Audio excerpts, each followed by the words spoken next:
Hello and welcome to our wavy gravy, lovely lady hour of the TWIS podcast broadcast. We are without Justin this evening, and we are so glad to see you all here. We hope that this show will be great and awesome and wonderful and that you really enjoy it. They've changed the interface on StreamYard and I haven't had a chance to play with it yet. In fact, I just saw that they changed it. So I'm like, ooh, what's that button do? And then I'm going to break things. So just letting you know, Rachel, that you may have to be editing things that you wouldn't normally.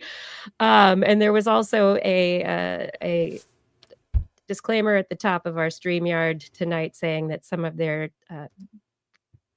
features may not work well with some of the new updates of Chrome and other browsers. So here's to it all working smoothly. But this is why this is the beginning of the show. And we tell you, subscribe to the podcast if you want to get it all edited and pretty. But if you want it here, warts and all, thanks for being here. Make sure you like, subscribe, share with people you care about, because sharing science is caring about the future of humanity. Blair, are you ready to do a show? I'm so ready. You were born ready. No, you were. Yes. I was not. I did research. I prepared stories. I wrote things down. There we go. I was not born ready. Okay. I prepared. There's actually some thought that goes into this. Brain power. Not just, I mean, you do have that natural charisma and charm. Oh. All right, everybody. You're vibing out. So are we. I've got my crooked glasses, my off-kilter bun, and I've got a Blair and science. So let's share. Let's do this, everyone. Ready to begin the show in 3, 2. This is TWIS. This Week in Science, episode number 1022, recorded on Wednesday, July 9th, 2025. What will we never know? Hey everyone, I'm Dr. Kiki, and tonight on the show, we will fill your head with exploding cucumbers, zoonoses, and sensitive crabs. But first, disclaimer, disclaimer, disclaimer! Like the pains of an aged tennis player, so go these days of our lives. It hurts to get up in the morning. There might be grunting and groaning, but you know that to keep moving is to stay alive. So get up, get moving, and get ready for This Week in Science. Coming up next.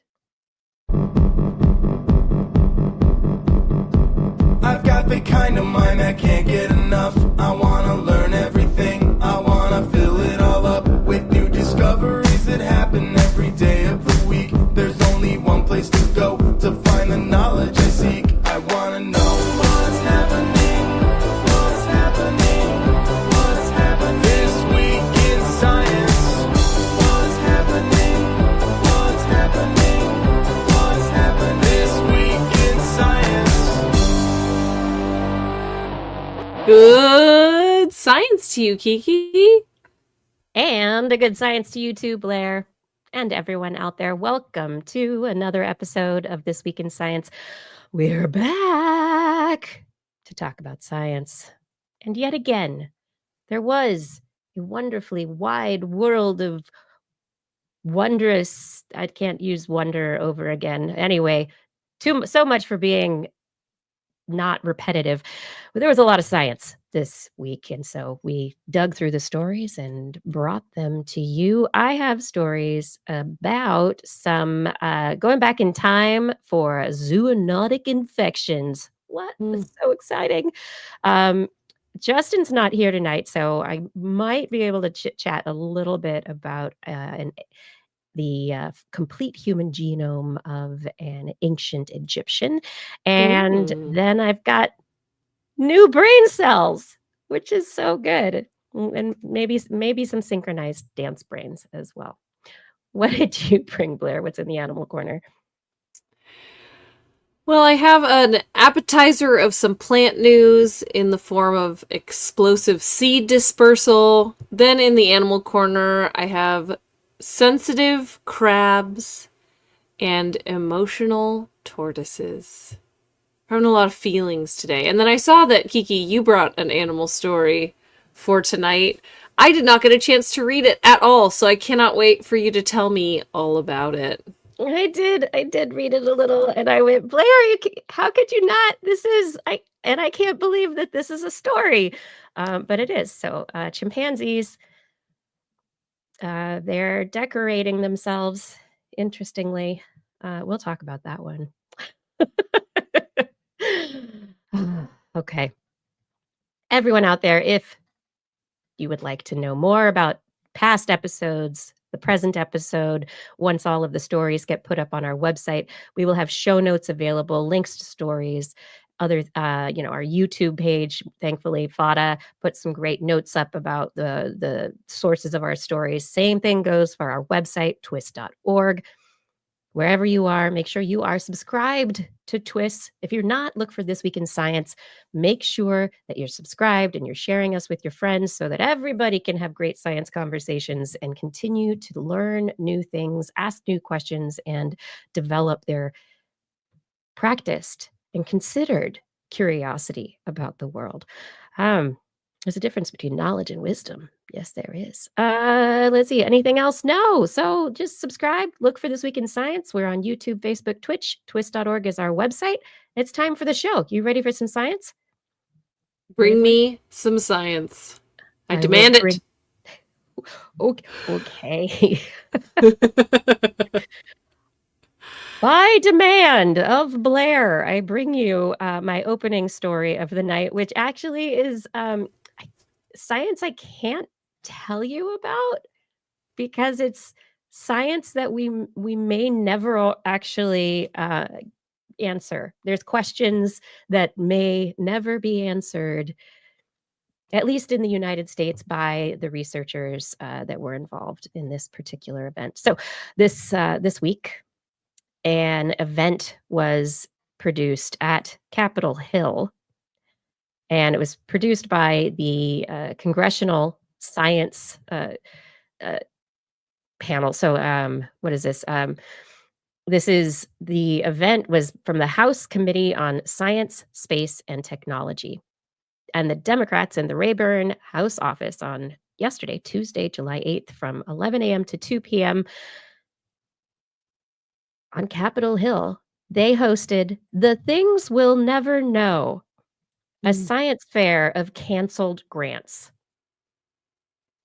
And so there were 20 or 30 or so researchers who represented their work and, the general science that has been impacted by budget cuts, by the cutting of grants due to words like diversity, equity, inclusion, people wondering, like one researcher wondering why her work studying cancer had been canceled. She's like, I don't really understand this. Another researcher who was reported by NPR, Sumit Chanda, professor of immunology and microbiology at Scripps, focuses on pandemics, preparing for disaster, and because of the budget cuts to science funding, Shonda, along with the other scientists that were there, presented the work that is potentially never going to be funded or answered, the questions that were involved related to pandemics and, preparation to those kinds of things. These researchers were there to bring science and the important questions that have been stalled to Capitol Hill, to be in front of not just other scientists, but in front of policymakers, in front of stakeholders, in front of the congressional representatives who are going to be voting tomorrow, Thursday, July 10th, on the budget for United States science for the next year. So it's very good timing. There's a lot of great science. Some Ars Technica reported on this, and unfortunately, there were actually several individuals who did not want to be reported on. Their names are not Mm-hmm. into the public. They're not even necessarily afraid of repercussions at the federal level. They're afraid of repercussions in their home states, which are uh, have certain things going. So Yeah. let me ask this. If I'm a researcher and I lost my grant, am I unemployed now? No, not necessarily. It depends on your role at the university. Universities do Right. hire Because you could be a professor as a also, or yeah. with an Mm-hmm.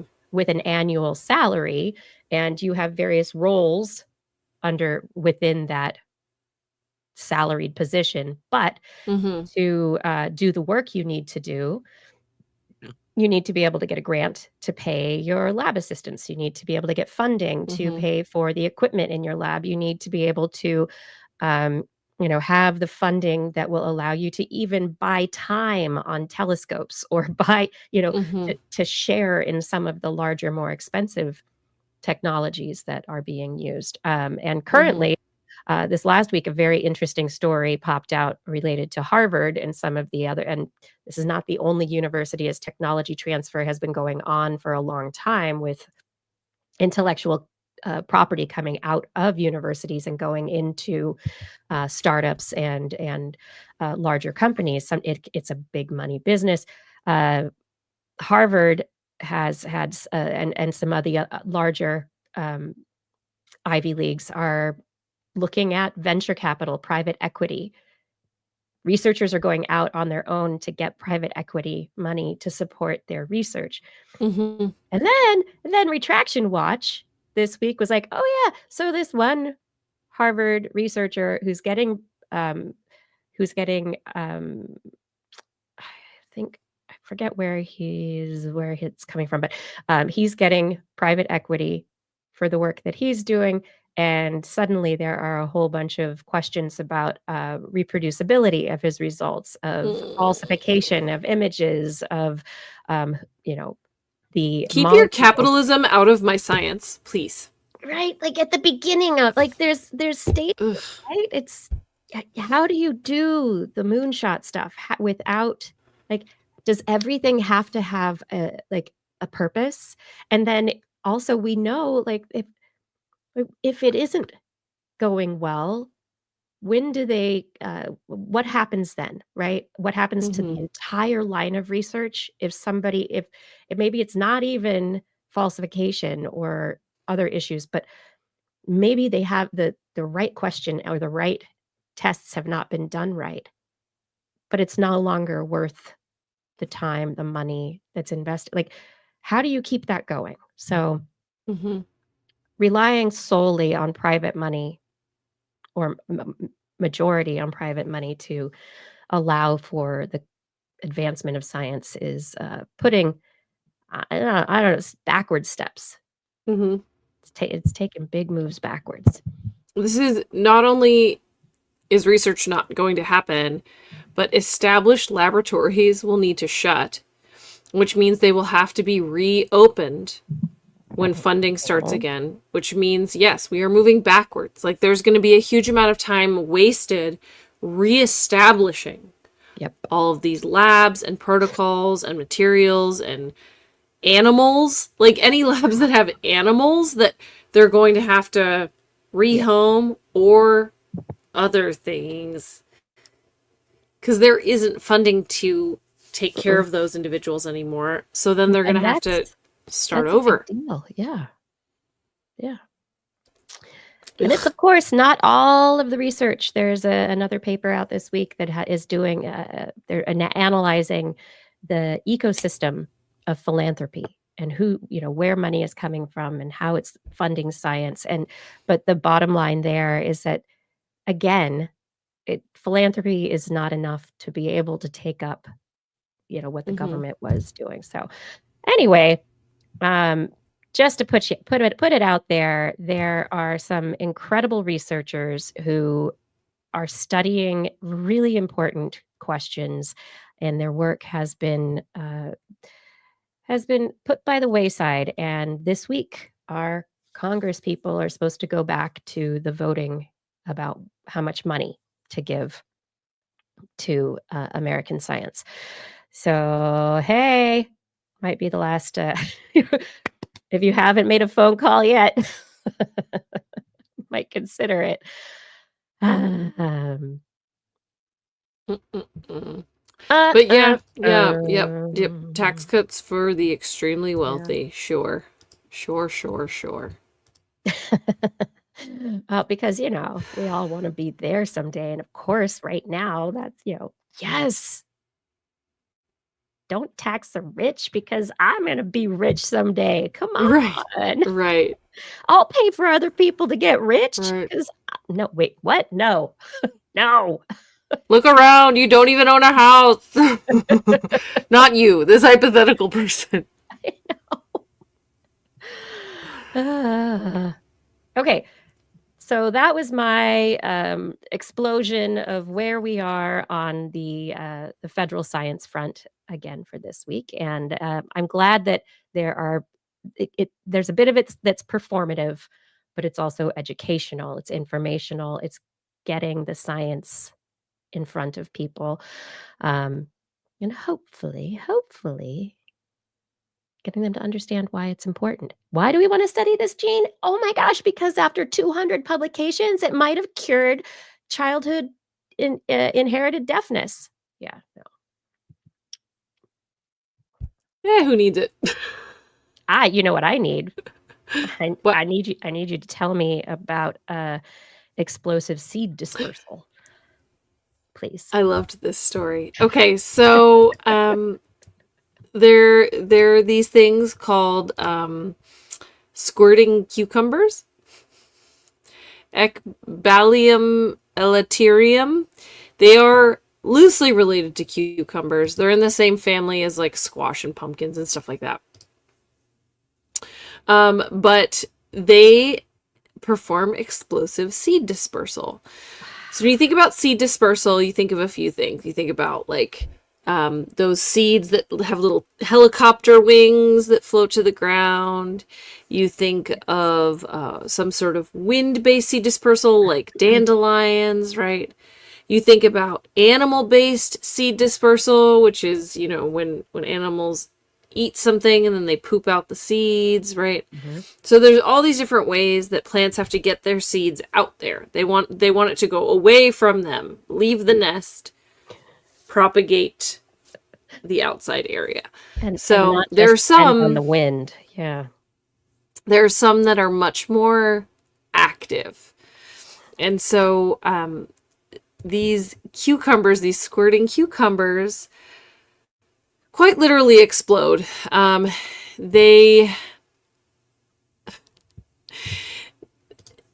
It's quite an explosion. I was hoping that you'd pull it up. They're also called touch-me-nots.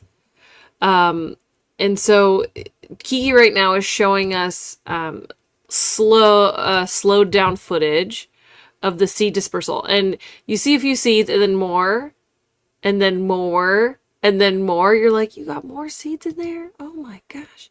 There's so many seeds. That was just keep amazing. coming and coming. So researchers used microcomputed tomography. They created a 3D model of the fruit, and then they also did micro CT imaging and high-speed videography to capture the exploding fruit in detail. So you just saw the high-speed videography. They recorded the explosion of the fruit with high-speed videos at 1,000 frames per second and 10,000 frames per second to calculate the speed of the seeds and the possible shooting distances. It happened so fast, naked eye, you're like, what happened? I missed it. And so if you look further down in the research, Kiki, I think there's another video where you can kind of see it in real time out in the field. They also analyzed pictures of the ripening of those fruits to measure the curvature of the stem. So that just happened. I don't know if you saw that. It was so fast. So they touched it and nothing I've seen happened. these plants before too. Yeah, and then it kind of touched a little harder, and Wow. Yes. yeah, absolutely. It launched itself at the ground. Well, it did. Yes, but the seeds, importantly, went up. They can achieve speeds of up to 29 miles per hour and reach shooting distances of up to 12 meters. It's like 36 feet. They also noticed that the fruit stems straighten up during ripening. They create about a 53-degree angle. The theoretical perfect angle for this explosion is 50 degrees. That would maximize shooting distance. So the fact that they go to about 53 is pretty good. They always exit the seeds facing the same way. And there is a mucilaginous coat. Say that 5 times fast. When they get wet, which becomes adhesive when it dries, and so that they can get stuck to things, but also it improves the conditions for germination. So they think that, most likely this is about dispersing seeds in the most efficient way while not destroying the whole plant too early. So they want to make sure it doesn't happen until it's exactly the right moment. And so there's this huge evolutionary drive for plants to disperse their seeds as far as they can, of course, like we discussed. Now, why do researchers care? Well, aside from just basic ecology knowledge, which is always good, of course, I don't know if you can guess it, Kiki, robots. They want applications for bio-inspired launching systems as hydrogel-based actuators for medical tools and micro robots. Interesting. So for medical actuators, that's fascinating. Yeah, they also think there's some potential applications for soft robotics like drug delivery systems where energy efficient launching is desired. So I don't know if I want that explosion happening in my body, but depending on where and what's, yeah, right? At what magnitude? How tiny is it? Right? Yeah. Anyway. But yeah, exploding cucumbers. You're welcome. Thank you for the explosive seed dispersal story. Speaking of exploding, no, not exploding at all. Let's talk about zoonoses. Hopefully not exploding. Yeah. Oh my gosh. There was a point in time when I was young and did not understand the science of hemorrhagic diseases very well, and the sci-fi horror vision of a person just exploding everywhere was kind of, I did have that in my head.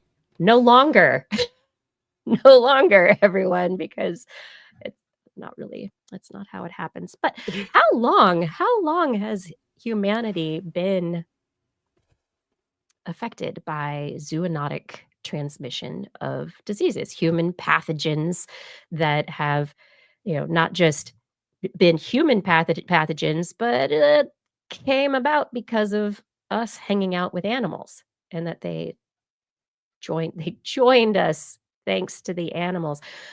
Well, these researchers publishing in Nature Open Access this last week have shown their analysis uh, of human DNA that goes back 37,000 years. And so the breadth, I guess, the distance over time that we now have in our ability to see what diseases have been impacting humanity for millennia. Now they have got these study samples that they've been able to take a look at. And although they go back 37,000 years, there's a lot more disease the closer we get to now. And specifically, in the data sets, the most interesting aspect of the work that they're reporting on is the fact that there's an uptick in the amount of disease that happens just about at 6,500 years ago. What happened around 6,500 years ago? Do you know? Do you remember, Blair? Well, God created the earth. No, that's not right. Yeah.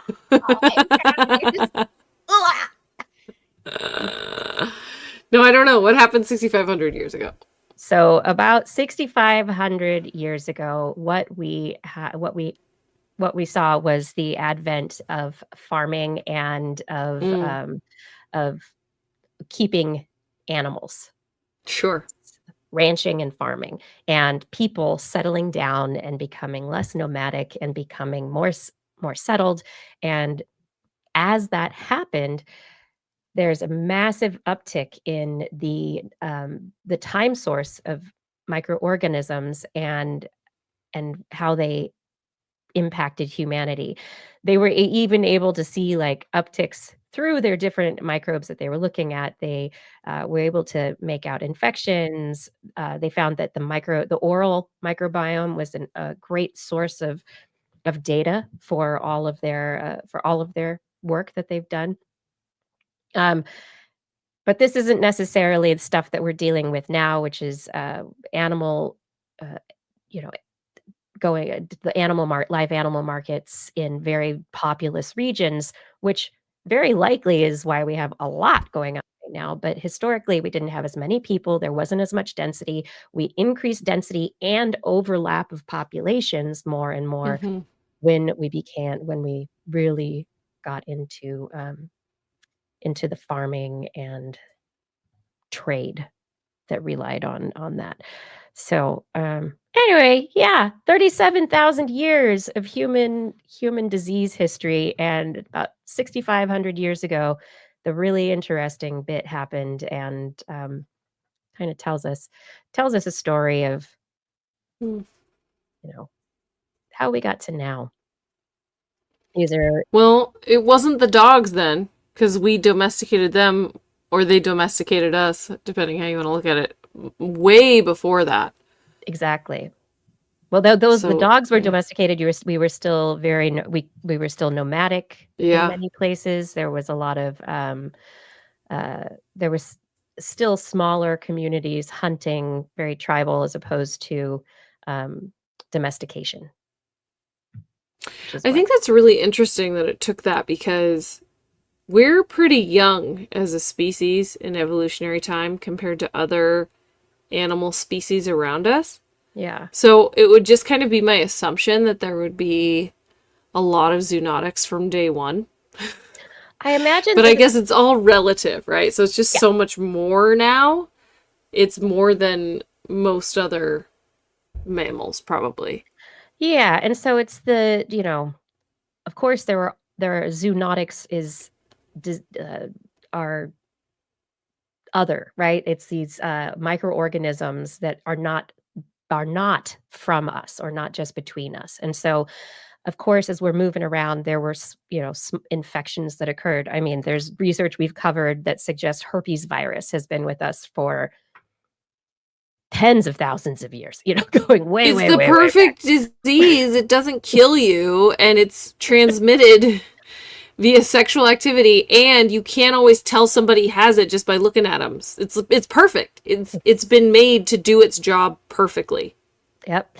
So there are things like herpes virus that have been around for a long, long time, right? But like, okay, at one point it was zoonotic. Now it's endemic. Like now it is just all it's a human disease, right? Mm-hmm. And the plague, so bubonic plague and Yersinia pestis is another one that they tracked, and they saw that pop in and out. And there was actually a nice little period of time when there was no plague in the human populations, and then it whoop, popped right back up again, and then we had dark ages and the oopsies. Um, but it's an interesting look at a lot of very, very interesting, using the technology that they've been able to adapt to show us this, what they say, spatiotemporal distribution of pathogens. in ancient Eurasia. So going back across Eurasian history to look at bacterial, viral, parasite DNA. Um, and while a lot of them, like they said in this study, are known human pathogens, the ones that were interesting are the zoonotic ones. So which are the ones that are coming in because of maybe our close nature with other animals, and how did that lifestyle change impact us then, and how is it still impacting us now? Woohoo! Humans. It's cool. Zoonoses are awesome. They're great. They're No, they're cool. not. They're not great. And just like a sideline on another DNA study, researchers did publish this last week of a full genome that was sequenced from a man in a pot in ancient Egypt. So it was the full remains of an individual from ancient Egypt. And they were able to sequence the DNA, 100% human genome sequence, to be able to say, where did he come from? And basically, it was like, oh, yeah, he came from like the Egypt area. Egypt? Yeah. But Thanks. but there was about 20% of the genome that was attributable to ancestry in the Fertile Crescent. So the Eastern Fertile Crescent across the river. That's not that far. It's not that far, but it's this the idea that no, of course they weren't. Yeah, and this is again, in the that time period. It's probably about 5,000 or so years ago, 4,500. Gigi, they parted the Red Sea. You know about this. I don't know, 6,500 years ago. They parted the sea. They crossed over. It's all good. Yeah. Anyway, they crossed over. They made friends. And so dude found in a pot. He's like, he's a mixture. How big of a pot are we talking? An urn. It was human soup, basically. Was it dry or liquid? This is what I need to know. Okay. Let's see. The news. I hadn't actually, because I was hoping that Justin would be here tonight and would bring this story. I thought you were going to say, I was hoping you were going to ask me any follow-up questions. No. Sorry. No. Okay. So this is from 4,500 years ago, and let's see if I can actually get the. I don't know where the paper. I'm going to take this one and see if it'll give me a link. And so, Rachel, this would be the time when you probably are wanting to like make an edit. Okay, so we have. I'm going to share a picture now of this paper from Nature. And this is the paper's whole genome ancestry of an old kingdom Egyptian, 4,500 years ago, give or take a few years. And they were able to look at the pottery vessel in which the individual was discovered. They found cervical vertebrae within the vessel as well. So that vessel. Not the vessel, but the vertebrae showed evidence of extreme osteoarthritis, which is interesting in itself. But the bottom line to this study of the size of the vessel, it was a mummified, preserved individual, and it was in this ceramic pot was interred in a rock-cut tomb. And because of the preservation, they think that also, the way it was interred potentially allowed it to be very well-preserved DNA as well. Anyway. But Kiki, I must know, olive oil or paprika? What are we talking about here? Is it liquid or is it powder? in the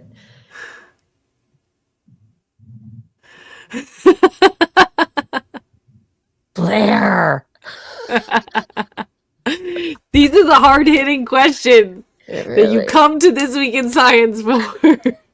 Okay. All right. Okay. This I'm reading the paper right now. Okay. Old Egypt, early dynastic, old kingdom periods, third and fourth dynasties, body in a large pottery vessel, Mm-hmm. probably from a higher social class. Okay. They predict that this individual had brown hair, eyes, skin pigmentation ranging from dark to black skin, genetically male, had osteoarthritis, probably was about 157 to 160 centimeters tall, lived between about 44 to 64 years old, heavily worn teeth, osteoarthritis. Cool. So Yeah. we've got solid bone Okay. in this urn. So Okay. I'm going to make an assumption, and I would like anybody to help me with this. These remains were most likely, if they are interred, somewhat mummified, that the liquids have been removed from the I body, see. so A that dehydrated stew. yes, but still with stuff. I don't get it. I feel like I have to do some research for myself just to understand. I'm not my brain's not connecting the dots here of what was in this pot. Like how do you collapse down a whole human into a large pot? I'm not getting it. Oh, this is okay. Hold on, I have another image. I have a new image added to the stage. So here we have Oh. archaeological site data where we have Oh, hillsides that is a in turn, large pot. and it is a large pot. This is not a small coffee mug contain, not a That's coffee less of a can. pot and that is more of a coffin, I have to say. Like that is yeah. Yeah, it's a pottery coffin. Uh-huh. Uh-huh. Yeah, It's an ovular coffin yeah. for the fetal position. It's like a very large stew pot. Yeah. That's pottery and is filled with desiccated, Yeah. dried, preserved remains. Yeah. Okay. That makes way more sense. Thank you. You're Thank you for welcome. digging. I'm glad that I was able to find this. I just have to call up the Like, researchers. Hey! I was like, Explain this to me immediately. because it's not what you would think of as, it's not a sarcophagus.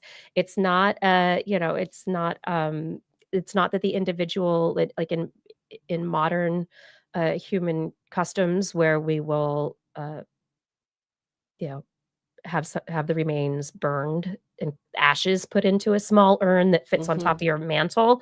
Mhm. This would be in the fireplace. Or So the this would not original fit on a picture, mantle. Yeah. the original picture didn't really have any context for size, and so I was picturing something almost like a Le Creuset, like Dutch oven situation. Like that's what I it kind looked of was like, right? I kind of was too. Yeah. And I was like, your question is very valid. And this is why I went silent at not having that information. And I need Wow. inquiring minds. We need to know. Yeah. So I think this is also a really good example of researchers knowing exactly what they're talking about and not giving the right context.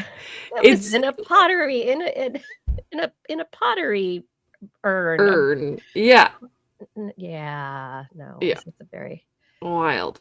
and Okay. this is a full size individual who they with their extended data, like they think that they have been able to actually do some reconstructions and Hmm. you know from what, and the majority of the skeleton was there. And it really is because of the teeth and the DNA, then the dentin, and the preservation of those remains allowed us to be able to look at this individual and go, we know there was back and forth across that fertile crescent, east to west. Yes.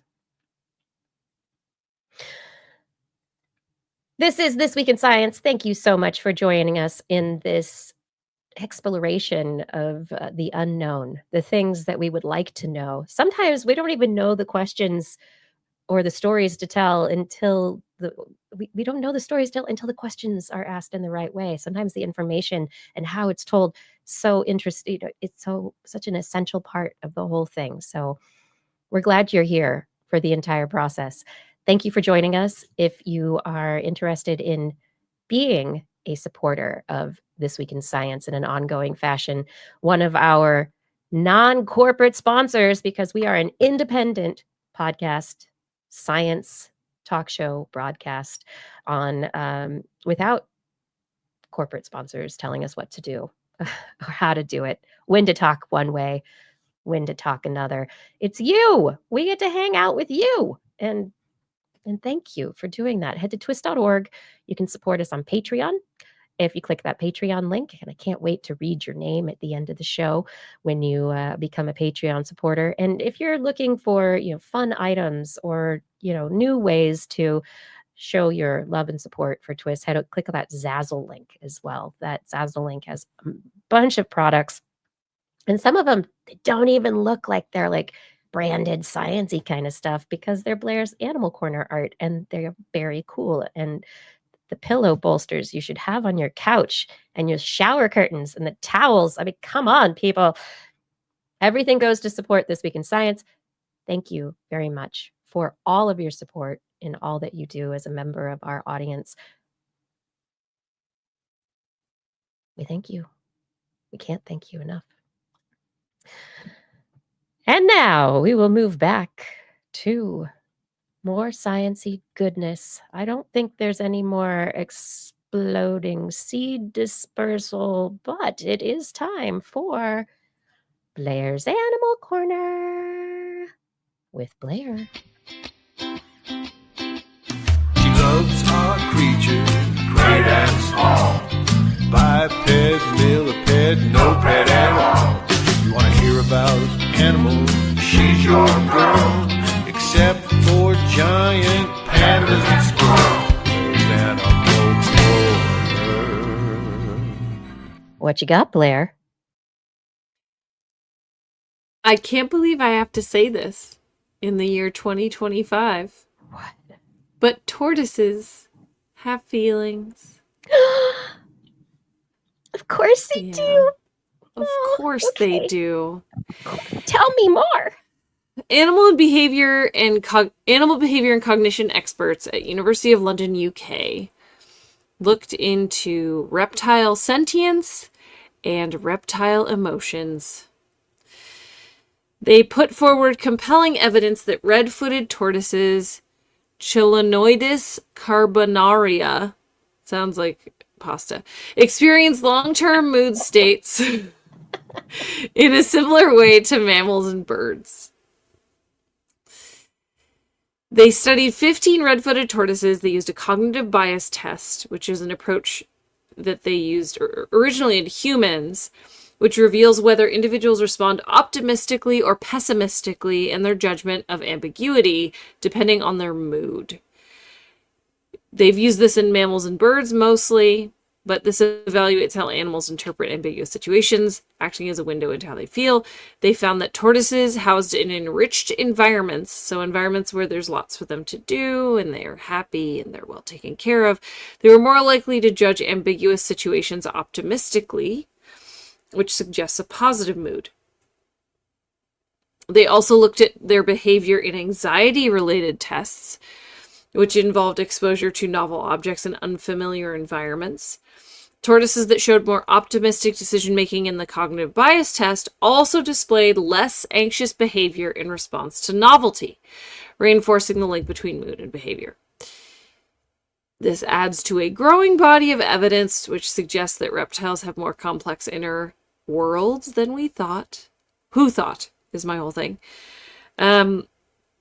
Understanding whether animals can experience moods and emotions is crucial for informing welfare standards. In pretty much everywhere, reptiles aren't held to the same standards of care as pets than birds or mammals. And so the hope is that studies like this will change how reptiles in captivity are managed, how they're regulated, and what standards of care look like. They also say further that if reptiles, a group that diverged from mammals and birds hundreds of millions of years ago, can experience moods, that would suggest that the affective states are more widespread in the animal kingdom than previously believed. What? Things that relate to survival, mood, emotion, etc. Like, it's not all just stimulus response behavior, right? But you gotta do the work. But think about it. We know that plants get stressed out when you repot them. And sometimes plants will look like wilty and gross for a couple days, and they're like, all right, I'm getting used to this. And then they perk up just fine. Mm-hmm. If and plants... Tortoises are long-lived. Yes. Decades. Especially like an animal with social structures, with interactions with one another, with complex lives, with long lives, like you're saying. It's the long life. It's like elephants. Any animal with agency has got to have a mood. You can't... Animals feel... And yes, and I agree. And this is where I've always agreed with you on, it's the well, duh side of things. But from the absolute, I know nothing, I'm an unbiased scientist perspective, you have to break it down into all of the questions, right? What is the question you can ask? And this is the balance that I think is part of the disconnect between like society and a lot of science, is that absolute, just cutting, breaking everything down into its most discrete parts before you can accept a learned experience. I think there's implied context that needs to be explained better, right? Like, scientists aren't saying, we thought tortoises didn't have feelings. But because it's presented such as previously to now, there's never been evidence that reptiles have feelings. Like, that sentence means different things to someone who is deeply immersed in science and eats, breathes, sleeps scientific terminology versus the average person. Because to a scientist, that means we haven't tested this yet. But if you say there's no evidence that, to a lay person, that means we don't think it's true. And that person who has maybe gone, lived places where they've interacted with the herps, the reptiles, the fish, the bird, all of the other, and they go, what? Scientists don't know anything. It would be great if there was just the context of, hey, we know reptiles probably have moods, just like any other animal, but it hasn't been tested. So let's see to what extent reptiles have moods, how it impacts their behavior, and if there's a long-term kind of trend for individuals in their moods. But that's not how scientists talk. I know, but now I'm thinking about like these gazillion decades old parrots and elephants and tortoises and sea turtle, all of the long-lived animals on the planet, and I'm like, okay, let's look at what are the commonalities in their cognition. What are the they're from Aussians to have a different brain structure than the reptilian brain, which has a different brain structure too. Like they're really interesting functional and structural differences. And I want to know, if an elephant is thought to have a long memory, what about a tortoise? Right? But then Yeah. elephants, we know elephants that they hang out with other elephants. They got their big group. Blair, do the tortoises there? I think of tortoises as kind of individuals and independent. Do they It have? depends on the species. Yeah. Okay. Some of them have kind of little cultures and kind of colony style living. Absolutely. I want to know more about all that. That's awesome. Yeah. Amazing. Okay. Yeah. Anyway. So cool. Well, speaking of feelings, Feelings. Yes. I want to talk about hermit crab feelings. And specifically, when I say feelings, I mean feelings. Like touching feelings. Like literally touching things, feelings. Yeah. Hermit crabs, they're constantly monitoring their environment for changes, for threats, for predators. When they detect danger, they retract into their shell. And after the initial shock of being startled, they'll use their sensory organs to determine if it's safe to come out and explore again. Because ultimately, that's what they have to do. They have to go find food. They have to go find mates. They have to go find a bigger shell sometimes. There's plenty for them to do out in the big, big world. In one local species of hermit crab, this is local to the UK coastline. So I love how they say that. They don't clarify. So this is near University of Plymouth. They have a local hermit crab that has tiny hair-like structures, sensilla, that's what they're called, on their claws. And that has to do with how they gather information about their surroundings, including the presence of potential predators. In this study, they actually found that crabs that have more sensory hairs on their claws recover faster from a startle response. So actually, the kind of more metaphorical feelings are also involved here, based on their sensilla and what they can physically feel and sense in the water. How they feel it might be safe or not safe to come out is as a result of that. So animals recover faster from a startle, and when they do, they're considered bolder. And in this study, those animals had more little hairs all over their claws. So researchers were even able to predict the time it took them to recover from the fright based on how many sensilla they had on their claws.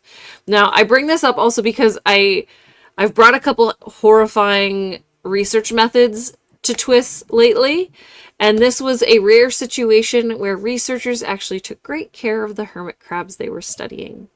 They wanted to see how they used their claws and other sensory appendages like their antennae in exploration. And so what they did is they took some hermit crabs into the lab. They analyzed how they responded to being startled. And then they waited for the crab to shed their exoskeleton. They just waited. Which they do naturally. They don't have to force it. But Yes. so do these sensilla, which are kind of like whiskers or the sensilla on Absolutely, cats or mice or so many organisms. They stay in the fleshy part of the animal as the exoskeleton comes off, or are they like really part of that hardened exoskeleton? They appear to be part of the hardened exoskeleton because when they collected the molts, they looked at the shedded tissue and they looked at through a scanning electron microscope, and they were able to see the sensilla still on their claws. They were able to mark those sensilla on the surface, and then they were able to count them. And they didn't have to do that. They didn't have to remove limbs, which apparently is how that often is done in these studies because they want to collect everything at the same time. So they just remove all the limbs. Yeah. But in this case, They waited for them to shed, and they just counted what they saw.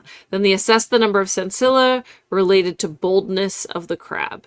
They found that bolder hermit crabs have more sensilla on their claw surface. They also found that more sensilla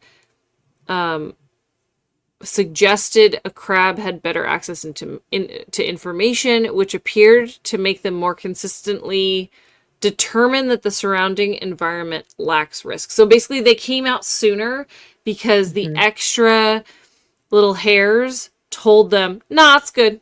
You're good out there. There's nothing out there. It was just like a weird wave. Come on out. And so this brings a new hypothesis about how sensation and animal behavior are linked. And so they have termed this sensory investment syndrome. And so they hope that this will inspire other work which examines how sensory traits shape animal personality and decision making. So if sensory investment helps explain personality in hermit crabs, of course, that might be the case in other animals as well. I think this is fascinating because you've talked about previously personality types, quote unquote, in mice. We've talked about it in fish, and I don't. And we also have, like, when we talk about human sensory abilities, there is a spectrum of being highly sensitive to things like touch, to being a super taster. Some people are, have extra chromat vision, right? So there's the sensory aspect of what it allows you to sense. What do you sense? What is normal? What is not normal is different. And this is, Yeah, so are the I love super it. tasters like thrill seekers also? Right? I want to know the same kind of thing about, like, we're asking about this, but like the number of like little whiskers that are on your cat, or the whisker hairs, right? The sensory hairs that are on your cat or your mouse or your rat or whatever. How do those relate to this correlation of boldness or I don't know, your thrill-seeking dog? I don't know. Yeah, absolutely. You're like, is my dog dumb, or are they just a thrill seeker? But yeah, and this is correlation also, and so there's probably Yes. other factors involved, but this Mhm. is this is really interesting. Yeah, like it's totally possible that they just got better resources when they were originally growing, and so they got a better brain and more whiskers on their claws, and they're unrelated. And maybe if because they collected the hermit crabs and kept them in a nice environment until they shed their exoskeletons, maybe more sensilla, like, weren't Yeah, broken, were absolutely. there's so Yes, many there little was factors, but there was in true Justin fashion, I will tell you, there is a story that I did not bring tonight. And it was about how rats with extra long second fingers, I think it was, were more sexually active or wait, like the sexually interested. testosterone hypothesis? Yes, it is exactly that.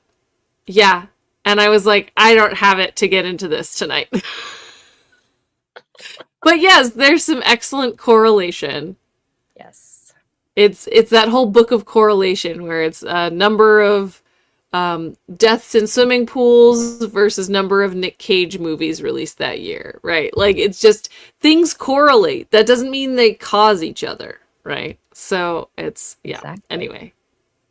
And we're going to say it over and over and over again. And it's fun to, and studies like this, I think, are very, very instructional. They're informative, right? But they are not the end all be all, because we don't like, and here is the scientist part of me that is, paring it down to the ultimate question, which is, for each of those sensilla, what are they detecting, and what is the pathway, and what is the integration in the brain that leads to that particular behavior? So there's Yep. And if this is the sad part, if you pluck a bunch of them off, are they suddenly less bold? Well, that's the experiment, right? Yeah. Or if you like paint them with nail polish so they slick them all down, or so they can't use them. Yeah. I mean, so in the same individual, that would be a good study. Hey, grad students, There's some good studies to do. Be nice. No money to do it, but maybe somewhere else, maybe in the UK. Because I'm sure there's private equity to study hermit crabs. Yeah. Anyway, Kiki, you had a weird animal story. I do have a weird animal story, and it's just one of those studies that I'm like, am I really going to tell this story?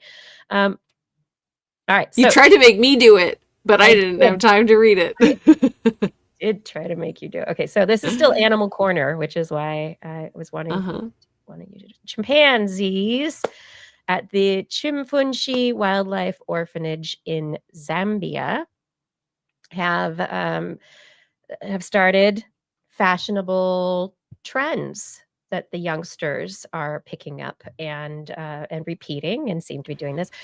Once upon a time, back in 2014, researchers reported what they called the grass in ear behavior. And it's a very simple behavior in which the chimpanzees don't take a lot. It's not like grabbing a tuft of grass. It's a blade of grass and just putting it in their ear and letting it hang there for a while. Like a cool earring. It is like a cool earring. And the chimpanzee in this particular image by Jake Booker from the Chimfunshi Wildlife Orphanage Trust, the chimp looks very, very cool. So there's a new study that was just published this last week, 4th of July, in Behavior. And it's about chimpanzees learning just this kind of what function does it have kind of behavior. And it's called Chimpanzees Socially Learn Non-Instrumental Behavior from Conspecifics, which means that they're learning from their friends. They saw others do things and then started doing them themselves. And now we have, according to their abstract, over a decade later, they've observed an unrelated group of chimpanzees at the same African sanctuary where 5 out of 8 individuals began wearing grass in their ears, and 6 out of 8 from their rectums within a short period of time. Neither of these behaviors have been observed in any of 7 other sanctuary groups that they have. It's like this one particular group within this sanctuary, except for 2 males who were in, I guess, the original grass in ear group. And so they've concluded that these chimpanzees have learned from each other, and it's a social web that has led to the social web that has led to the development of this behavior.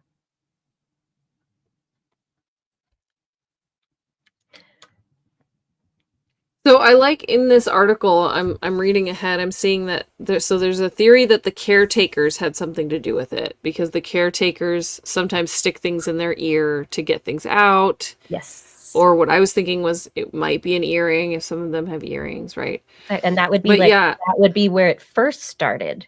Yeah. Over a decade ago. But now they have taken it not just from the ear, but to other orifices. Yes, which I don't quite get that one. They're just experimenting, I guess. I think so, but they're seeing others experiment and they go, yeah, okay. I guess it's fun. It's like a tale or something. I don't know. And maybe that's part of it. I mean, we have absolutely no idea what is going on in the minds of these chimpanzees. We see that that the community structure definitely has influence on the behavior and the innovation and the time in which it takes to spread from individual to individual. And so we've got, over time, from the innovator to the individuals that innovator is connected to, suddenly you have more experimentation and play or use. And it's not necessarily a behavior that you would suggest has a, a purpose other than maybe social connectivity. So, yeah. but anyway, Hey, chimpanzees. listen, they don't have the shame that we've manufactured for ourselves. They're just trying stuff. All the power to them. Chimpanzees, they're like people, just no shame. They're just not repressed. But, yeah. Anyway, I thought it was a very interesting study. Yeah. I thought that if had you had more time to dig into it, there might be more that you would say. But I don't know. Have fun, guys. That's what I have to say. You're not hurting anybody. Glad you're having a great time there. Yes. Okay, as we end the show this evening, I've got 2 stories for my last segment. Thankfully, as an adult, research has confirmed I've got new brain cells. And you might too. You probably do too. I need some. I lost so many. I know. So for years, the question has been, does the adult brain continue to develop and birth and propagate new neurons? Because it's something we do when we're young. And once upon a time, it was like, hey, you have all the neurons that you're ever going to have when you're a baby. And it goes downhill from there, never gets any. But then you think about it and it's like, well, that doesn't make any sense. And we've seen evidence of new neurons being born in birds and mice and all sorts of other species. And so, the problem is you can't just cut up people's brains while they're alive to find out whether or not. Why not? Oh, darn. Yeah, well, that's a thing that hopefully scientists have developed and are continuing to develop, which is ethics. When it comes to research, Yeah, we'll see. especially involving people and animals. I mean, it's very important. This work is out of the Karolinska Institute in Sweden, and the researchers have, for this study, in which they really do address that question of, is there continual adult neurogenesis in the particular area of the brain that I love, the hippocampus. The hippocampus is like if you were to take your fingers and kind of stick them toward the middle of your brain. It's in there. It looks like a little seahorse, which is why it's called the hippocampus. It is an area responsible for much of the learning and memory that that our brains are capable of. It is the area that's kind of like the librarian. It takes information in and puts it out and connects it to other stuff. The hippocampus has been shown in so many organisms with incredible specialized memories to have neurogenesis, which is, the birth of new neurons. And so we've been like, well, okay, well, we've looked at the brains of people who have died. We've looked at this. We can't, but it was always correlation. And so now the big question was, can we actually identify proliferating neurons in the hippocampus? And through looking at the traits of proliferating neurons in other animal species that we have identified through other methods historically, and using brain scanning and mapping of the brains of deceased who had donated their brains for science, as well as machine learning algorithms, they were able to analyze the human hippocampus from birth through about age 78. So birth through adulthood.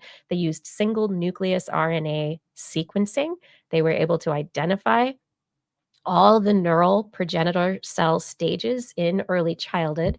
And in adults, they were able to use antibodies for particular markers and these machine learning algorithms and identify proliferating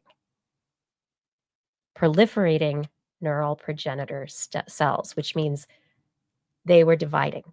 They were creating new neurons, the neurogenesis. was ongoing. So, yay! That's great. I need Yeah. it. Hurry up. Yeah, they show that the end in the hippocampus, the particular area that these progenitors were localized in is the dentate gyrus, which is, go look up that one, everybody. Go learn about the dentate gyrus. I would like a 10-page essay on it on my desk by next week. Hopefully not written by Claude or anybody else. And then finally, we've talked before about the wonderful feeling of being in a moment with other people. And we've talked about how when you're watching a TV show, there's like sometimes an engagement, like your brain synchronizes with activity in the show. If you're, there has been work that suggests that even Blair, you and I, like I am synced with you, even though I have crooked glasses, like I am synced with how you are and how we're interacting through this interface, even though we are in distant places. And it's probably a weaker brain synchronization than it would be were we in person. But there's a synchronization of our brains going on. And the people in the chat room, people in the audience who are watching live right now, they potentially are synchronized with each other and with us because of that togetherness of a live social event. And these researchers have published their work, which has been ongoing, that it's a European initiative called NeuroLive. And this is an ongoing effort. And what I love about the work they're doing is they're trying to do like EEG brain recordings of live performances, recorded performances, and all sorts of different ways of engaging with performances.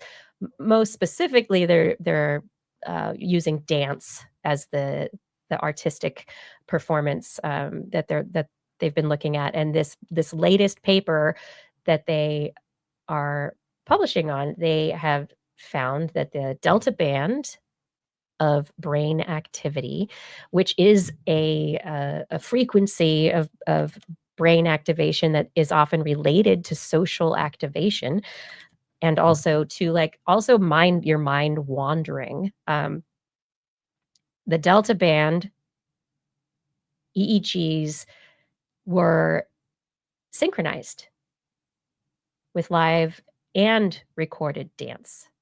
And so I think the interesting aspect that has come out of this is not just that it's, hey, we recorded everybody in a theater while they were watching a dance performance, and everybody who was there live had brain activation that was synchronized. They also showed that when they had people together watching a movie of that dance performance, they were all synchronized. And the weakening of the synchronization happened when you had individuals watching something alone in a laboratory environment. But it was still the performance and the timeline of events and things that happen in that performance. They had the choreographer highlight which moments they thought were the ones that the audience would react to the most. And those were the ones that all the brains lined up to in the synchronization. Yeah. So next time I want somebody to go to a concert with me or a movie with me, I'm not going to ask them that. I'm going to ask, do you want to go synchronize our brains? Uh-huh. I mean, it's like, do you want to go? Like, it's like a dance performance, but it's really going to be like a synchronized social experience for us. It makes me reflect on the fact that we like to do these things as a social activity when you can't talk. And that's always kind of baffled me, is that I I could talk to Brian forever, but we love to go to movies together. We love to watch movies together. We like to go to concerts. We like to go to live shows. And you don't get to talk during that time at all. But for some reason, you can still look back on it and reflect on it as an experience that you enjoyed together. You weren't just sitting next to somebody. Your brains were doing something similar, and that's like a bonding experience. Yeah. It is a bonding experience. And the the interesting, important, fun part of this is that question that you're bringing up there, which is, can we or will we ever, and why why would we want to get rid of that live experience Mm, that you have together? There is something very powerful about the sync, and it's not, we were there together, and of course we've all known that. hmm I wasn't at Woodstock, either of them, but people talk about those things, right? People talk about these certain experiences that you had, these concerts, these performances, the speeches, things that they experienced with other people, and we, in our lived experience, can say how it feels, but the fact that it's common, that hmm the beats in the performance are something that every brain, more or less, I mean, of course there's going to be variation, but that brains are picking up on is just fascinating. So this research program has been ongoing, and this is the last year of its program, and hopefully the work that has come out of it and the papers that hopefully will still come out of it will tell us much more, especially given our experiences from the pandemic, from social distancing, from becoming ever more online, and what that means to how we are going to coexist as humans. hmm Yeah. Yeah. Somebody says there are lots of plots in this. There's all sorts of them. We've got, yeah. It, but the sitting alone watching a recording in a laboratory environment was definitely where it stopped working. where the synchronization didn't happen quite so much. But there's a lot of data in here. This is an open access paper, and so I think that if you're interested in this kind of stuff, that it's worth digging into. Um, yeah, and I think another thing just to say out loud as I'm looking at this infographic from the paper is that the synchronous activity in those delta waves is during the moments of higher engagement. And so during the moments where it's like people go blah, blah, blah, blah, and mind wander off into their own spaces, that's not the synchrony, but it's the moments in a performance that bring people together, right? The performer, to be or not to be, that is the question, saying words that pull you all back together, where there's something dramatic, whatever. And that's going to, yeah, create arousal and attention and psychological modes that lead us to where we are. I hope so. Kevin Reardon in the chat is saying the Greeks used to use theater as therapy. TWIS is not theater, but it's a little bit of therapy to me sometimes. So I hope you all feel that way as well. Disclaimer, disclaimer, disclaimer. We are not licensed therapists or psychologists. Oh, no, I meant for myself. Oh, okay, got it. Oh, dear. Have we done it, Blair? Have we made it? We've done it. Oh, yes. All right. Everyone out there, chat room, those who are listening, those who are watching elsewhere, wherever, whenever you are, thank you so much for joining us tonight for another episode of This Week in Science. We do appreciate you being here. And thanks, as always, shout outs to all the wonderful conversations happening in the chat room. Gord, Arenlor, Fada, others who help keep the chat rooms nice places to have those conversations so that we can all chat as compassionate, respectful adults, human beings.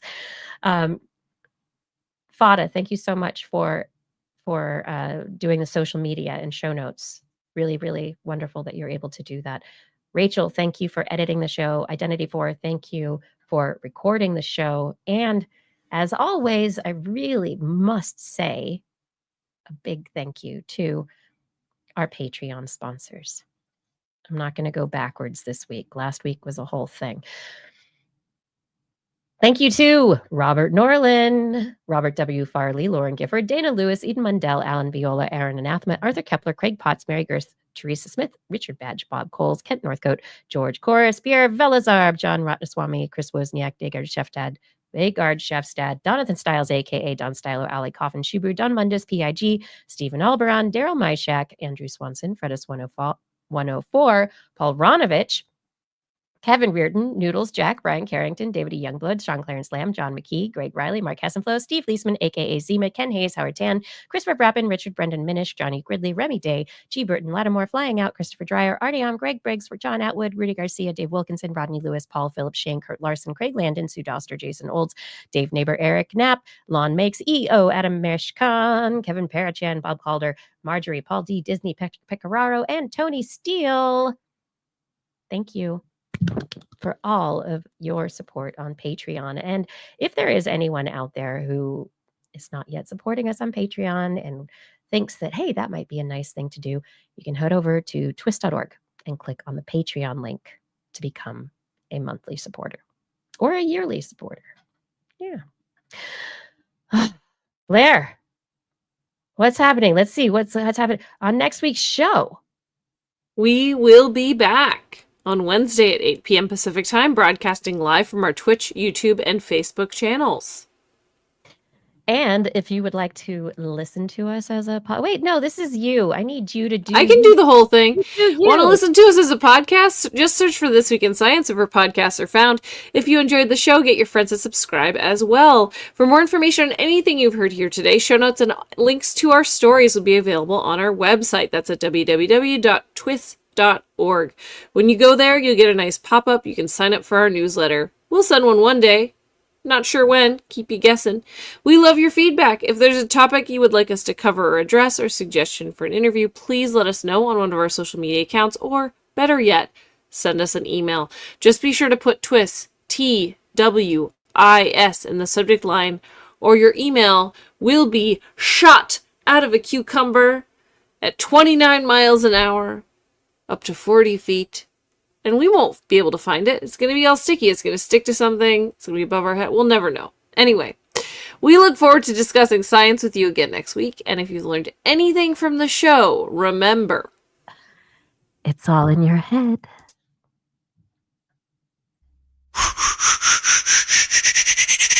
This week in science. This week in science. This week in science. This week in science, it's the end of the world. So I'm setting up shop, got my banner unfurled. It says the scientist is in, I'm gonna sell my advice. Show them how to stop the robots with a simple device. I'll reverse global warming with a wave of my hand. And all it'll cost you is a couple of grand. 'Cause this week's science is coming your way. So everybody listen to what I say. I use the scientific method for all that it's worth, and I'll broadcast my opinion all over the earth. 'Cause it's This Week in Science. This Week in Science. This Week in Science. Science. Science. This Week in Science. This Week in Science. This Week in Science. Science. Science. Science. Science. I've got one disclaimer, and it shouldn't be news. That what I say may not represent your views, but I've done. I could do hair like that too, Blair. We could both hide behind our hair, our hairs. I'm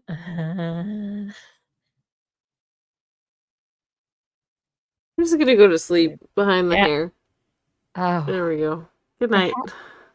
So every once in a while, I feel like, or I have felt in my life, like Ali Sheedy's character in Breakfast Club, not the Oh not, yeah.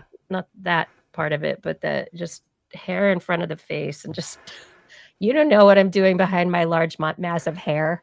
Mm-hmm. Leave me alone. I'm sleeping. Oh, Paul Disney, you're funny. Good night, Claire. Yes, Hilarious. absolutely. Because she's hilarious. Oh. Oh, yes, it's true. Oh, Blair. Peekaboo.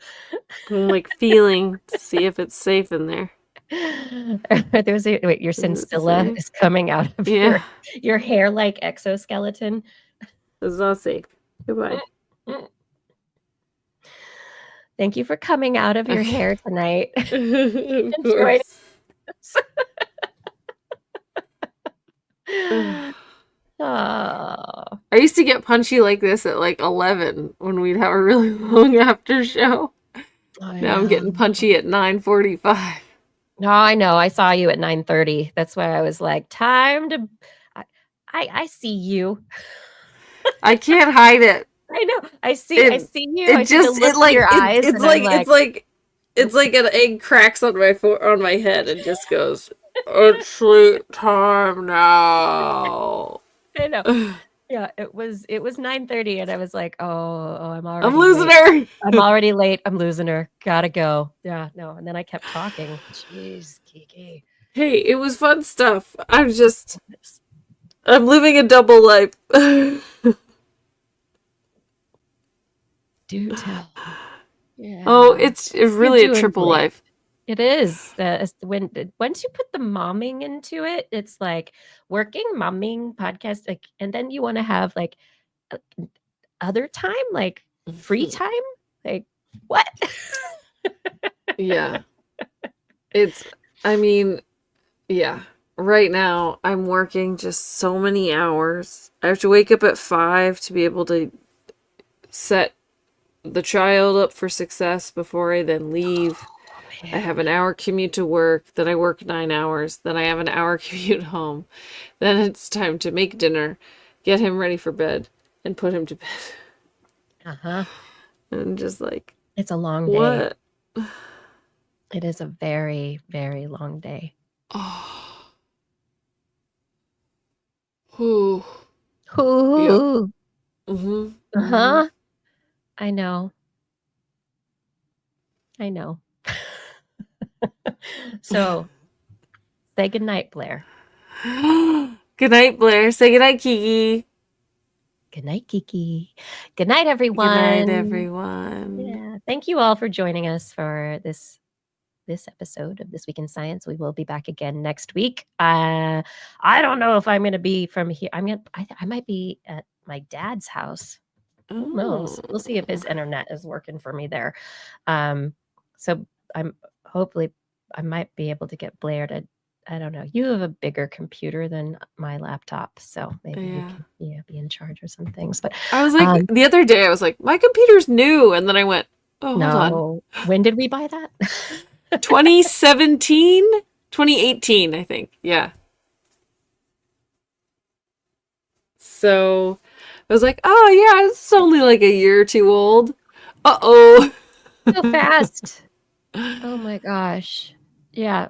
Well, mine, I'm finally up and running. I'm Windows 11ing now. Come Oh, on. dang. Dang. Yeah. What?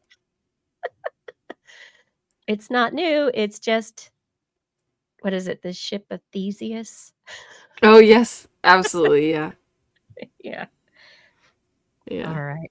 Anyway, everyone out there, hold your loved ones tight. Keep people you love in your thoughts. Be safe. Try to stay healthy. Try to have fun when you can. Be good to yourselves, be good to others, have compassion. Stay curious. Let's keep asking questions. Never ever act like you're too old to say, but why? How big? But was it what- like what an urn or a size is it, pot? Kiki? Yeah. Is it soup or paprika? Is it a stew When- or is it a sprinkling? yeah, you said that, and I was like, okay. Stew or spice? Nobody's too old to ask questions like that. So, everybody, stay curious and stay lucky. They'll see you again next week. Thank you so much. Good night.